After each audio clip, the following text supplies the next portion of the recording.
General Torre tukoy na kung saan nagtatago si Kibuloy at handa na silang sumalakay para hulihin si Kibuloy. Pero isa lang ang kanilang pakiusap na wag silang haharangin at nangangako sila na hindi gagamit ng dahas at hindi magdadala ng anumang kagamitan na pang-opensa o pang-depensa, in short, mga baril.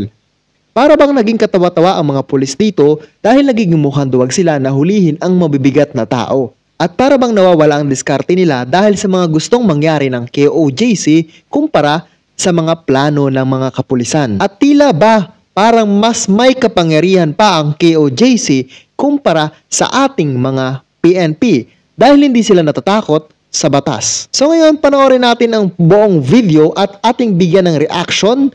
So kung bago ka pa lamang sa aking YouTube channel, subscribe muna ako. This is Boy Sausaw, ang sausawero sa issue ng iba. At shoutout na rin sa may-ari ng ating gagawing reaction video. Walang iba kundi si historiador na may pamagat na General Torre tukoy na ang pinagtataguan ni Kibuloy, handa ng sumalakay. So wag na natin patagalin pa, let's go! Simulan na natin! Habang tumatagal na hindi pa rin nahuhuli ng PNP ang wanted sa batas na si Pastor Apollo Kibuloy, ay mas lalong nababaon sa kahihiyan ng kapulisan dahil sa obvious namang nag-aalangan sila sa paglusob sa mga lugar na kanilang pinaniniwala ang pinagtataguan ng wanted na pastor. Hindi may pagkakaila na protektado ang pastor ng kanyang mga tagasunod sa relihiyon na siyang nagrereklamo sa bawat galaw ng PNP para sa ikadarakip ng kanila. Kung makikita natin dito sa ating video, ayan o, halos kababaihan ang nandun sa unahan. Kasi kapag kababaihan, hindi nila pwedeng saktan yan. Diyan papasok yung vowsy, di ba? Mautak talaga. At yung mga lalaki nandun sa likod.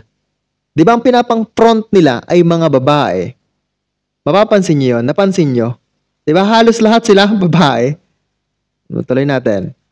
Ilang pinuno para sa kanila ay innocent. Yan ang mga lalaki nasa likod. Hindi magagawa ng pastor ang mga aligasyon laban sa kanya. Pero iba ang utos ng korte. Dakpin at iharap sa kanyang mga asunto ang nagtatagong pastor. Walang magawa ang kaalyadong senador ni Pastor Kibuloy kundi ang paalalahanan na lang ang PNP na wag daw magmalabis sa kanilang operasyon laban sa pastor dahil sa marami raw na mga taga Davao ang natatakot sa sobra-sobrang presensya ng mga kapulisan sa labas ng KOJC.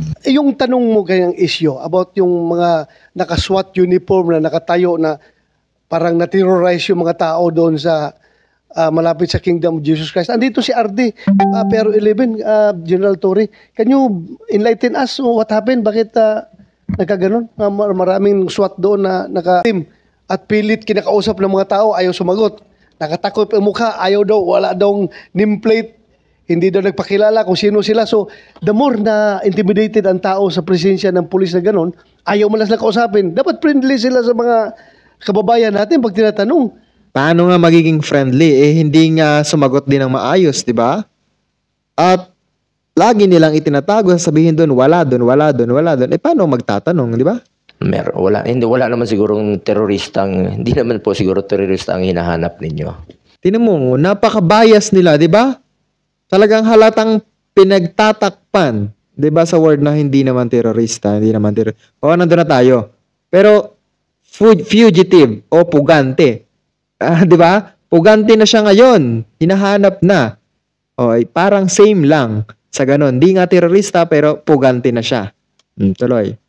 Galit na galit ang mga taga-suporta ng pastor kapag sila ay sinasabihang pakiusapan ng kanilang pinuno na sumurrender na lang dahil sa wanted nga ang kanilang pastor, rason para ikalat ng PNP ang litrato nito kasama ng ilan pang mga hindi nahuhuli na kanilang kasamahan sa buong Davao na siya namang ikinagagalit ng kanilang mga taga-suporta. Nag-post pa sila ng mga wanted na posters, mga tarpaulin sa city. Utos daw yon ni General Torre. Kasi nga ilagay yung mga mukha nila. Pero bakit yung mga nakakumit na mga heinous crime, mga terorista, nakatakip at nakablur yung mga mukha? Bakit yung mga KOJC na mga si Pastor, KOJC administrators, hindi? Di ba human rights violation yon? Tapos, eto pa, Si General Torre, andito naman nakikinig, sir ah. Siya ang nag-utos na maglagay ng wanted sa tapat ng aming compound. Harap mismo ng KJC compound. Kasi nandun kami nakabantay. Di ba blatant abuse yan ng religious feelings namin? Biro mo si Pastor, lagyan nila ng wanted sa tapat namin, doon ipapaskil. Malaki ang paniniwala ni PNP Region 11 Director General Torre na nasa loob lang ng KOJC ang hinahanap nilang pastor. Pero kahit na may rason ng PNP na salakayin ito, ay nag-aalangan pa rin sila dahil sa naranas na nila noon ang resistance mula sa KOJC kung saan ay inulan sila ng pagpapatikos dahil raw sa paggamit nila ng sobra-sobrang puwersa.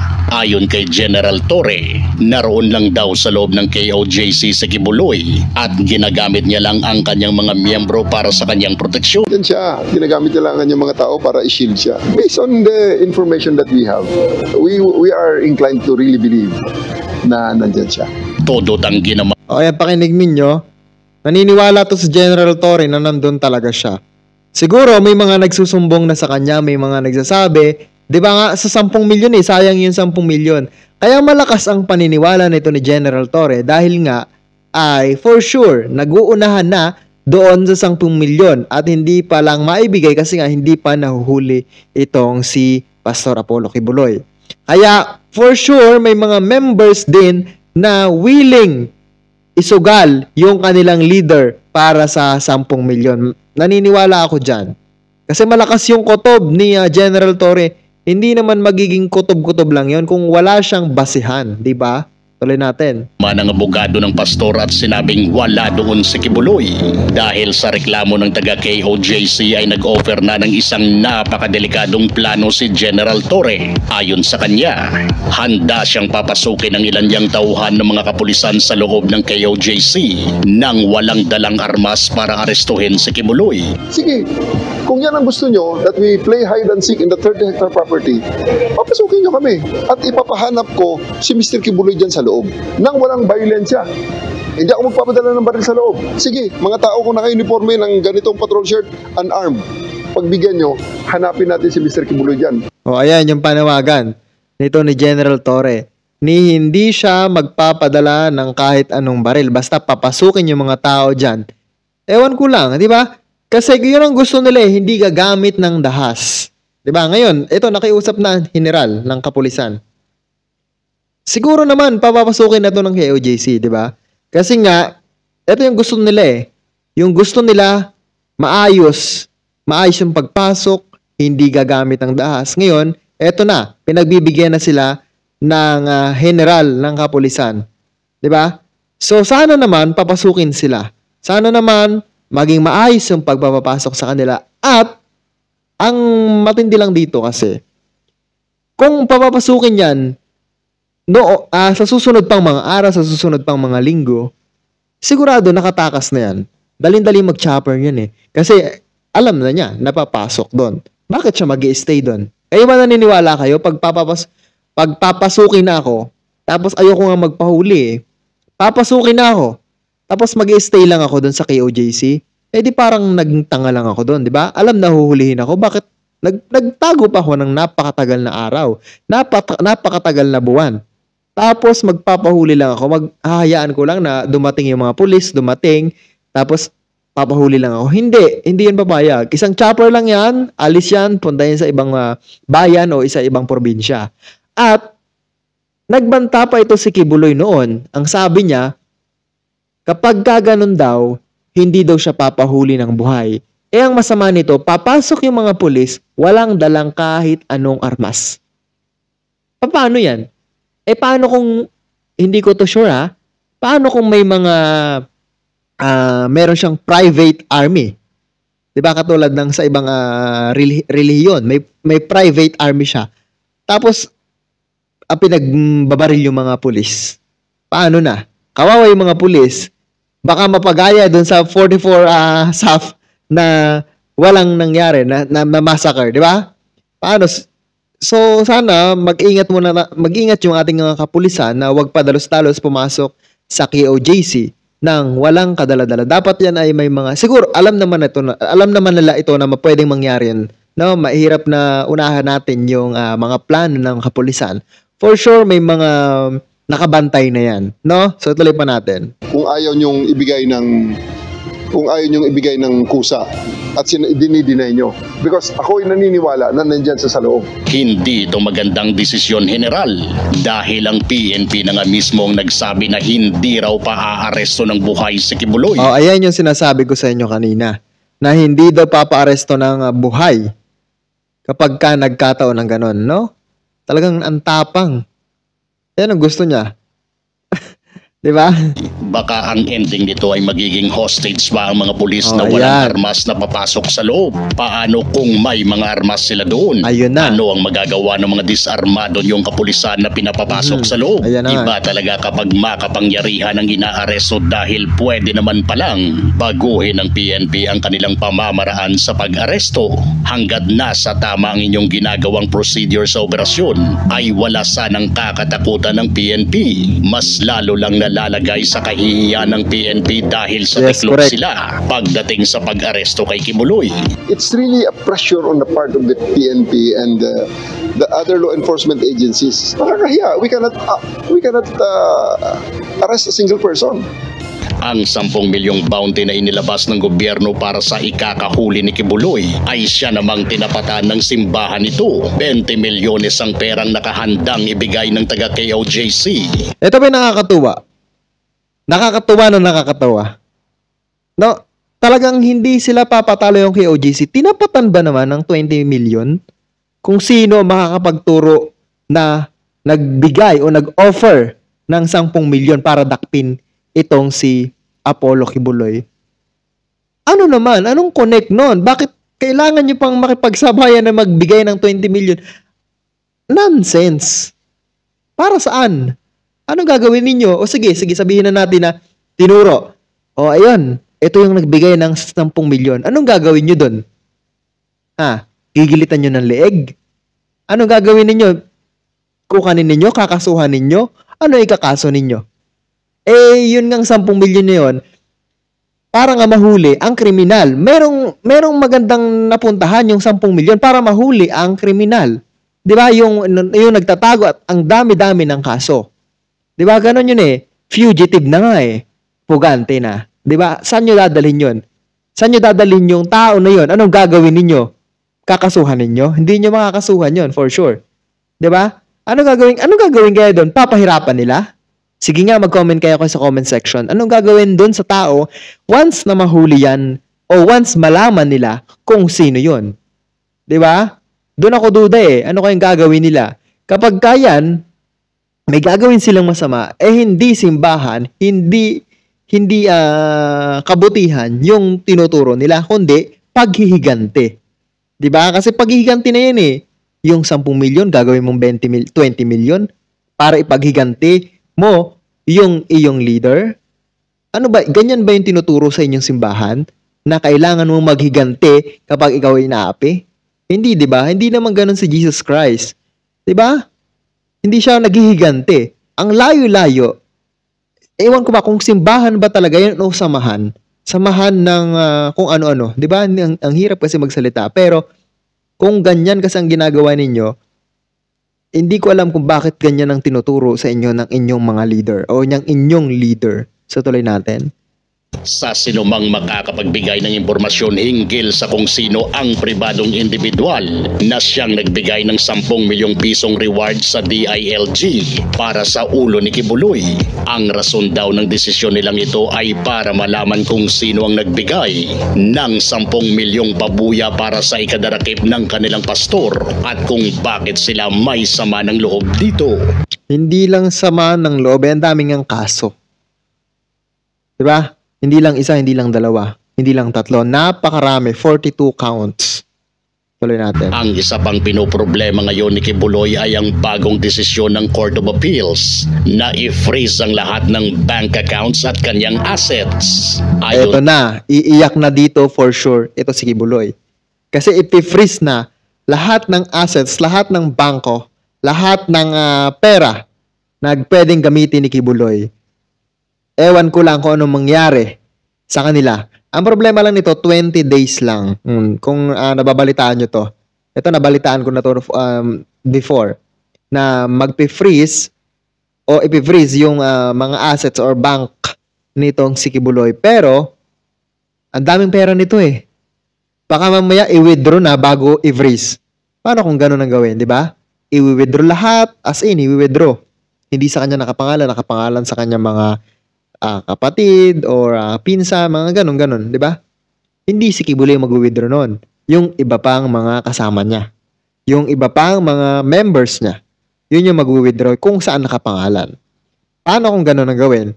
Wala din. Wala din yung pag-freeze ninyo. Kasi, possible, bago ma-freeze yan, makakatunog na yan, and ang gagawin niya, i-withdraw niya ng lahat. Saglit lang yan. Diba? Saglit lang i-withdraw yan. Yung pag-freeze ninyo, wala na. Wala nang laman yung i-freeze ninyo. May malaman man yun, pero hindi nang ganun kasakit.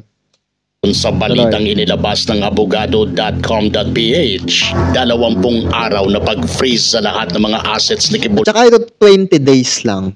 Hindi masyadong masakit para kay Kibuloy. Sa dami ng pera nito. 'Di ba? Sa dami.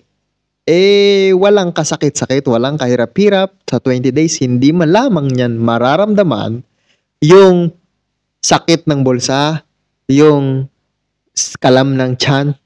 Dahil 20 days lang, wala pang 1 month. 'Di ba? Kibuloy ang inuutos ng Court of Appeals. Kasama sa mga mapi-freeze na assets ni Kibuloy ay ang kanyang mga bank accounts at ang pinaniniwalaang istasyon niyang SMNI. Cash smuggling at money laundering ang aligasyon kay Kibuloy ng Court of Appeals. Ayan na. Sa pamamarang ito ay siguradong gagapang sa kahirapang mag-finance ng kanilang laban si Kibuloy dahil sa wala na itong may lalabas na pera para sa kanyang mga taga-suporta. Titingnan natin kung paisa-isa bang kakalas sa mga vloggers na sumusuporta kay Pastor Kibuloy. Dito na talaga magkakaalaman kapag mangyari na ito. Kaso, 20 araw lang ang validity ng freeze order. Sa dami ng pera ni Kibuloy ay baka hindi nito iindahin ang pag-freeze ng kanyang mga assets. Samantala, kagaya ng inaasahan ng tuluyan ng pagkawasak ng relasyon ng PC at ng presidente, ay nag-umpisa na ngang bumatikos si Inday Sara Duterte sa administrasyon ng kanyang katandem noon sa eleksyon na si BBM. Ito ang mga tiradang pagpuna ni Inday Sara. Sa inilabas na mensahe ni VP Sara, diretsahan na niyang binatikos ang administrasyong Marcos kaugnay sa anyay kawalan ng aksyon sa iba't ibang issue. Ayon sa bise, ang Pilipinas ay pinamumunuan dapat ng mga taong may malasakit at kakayahang itaguyod ang malinis na pamahalaan. Pero ang Pilipinas daw ngayon ay pinamumunuan ng mga taong walang katapatan sa trabahong sinumpaan. Dapat din daw mayroong matatag na infrastruktura ang Pilipinas laban sa kalamidad. Yun nga lang, ang Pilipinas daw ngayon ay may gobyernong umaamin na wala man lang tayong flood control master plan. Pino na rin ang bise ang PhilHealth na kukunan pa ng pondo para magamit sa mga bagay na wala anyang kinalaman sa kalusugan ng tao. Pati ang Kamara, binatikos ni VP Sara. Sabi niya, mayroong mga kinatawan na imbes na magpasa ng makabagong batas ay nagpupumilit pang sumausaw sa issue ng iba. Nabanggit din ng bise na dapat naiintindihan ng mga mambabatas ang totoong sanhi ng kakulangan ng pulis kung ibabase sa populasyon. Isa raw itong kakulangang hindi masusolusyonan ngayon dahil sa patuloy na paglobo ng populasyon at kakapusan sa budget. Hindi talaga nawawala ng problema sa politika ang Pilipinas dahil bawat politiko ay may kanya-kanyang diskarte sa kung paano hahawakan ng pamamalakad. Palaging maganda sa umpisa pero kapag palapit na ang eleksyon ay doon na mag-uumpisang magkakaroon ng lamat ang kanilang mga relasyon. Sa panig naman ng PNP, ang tanong, hanggang kailan kaya sila patuloy na parang nanginginig sa pag-aresto kay Pastor Kibuloy? Hindi ba kaya ng PNP na ilabas ang kanilang pagka-agresibo kagaya noong panahon ni PRRD? Ikaw, sa palagay mo ba'y malapit ng maaresto si Kibuloy? Okay, ayan. Ikaw ba, sa palagay mo, malapit na bang maaresto itong si Kibuloy? Comment nyo nga sa ating comment section at bigyan lang natin to ng reaction. So sa aking palagay, napakahirap niyang hulihin. Napakatagal pa bago mahuli ito si Kibuloy. Diba? Kasi ang daming pumoprotekto dito. Alam naman natin kung sino-sino yun. Diba? kahit yung mga nakaupo sa gobyerno ay pinuprotektahan itong si Kibuloy. Kagaya na lang ni Alice Guo na hanggang ngayon ay hindi pa mahuli-huli at yung iba pang mga sangkot sa Pogo ay wala pang inaipapakulong.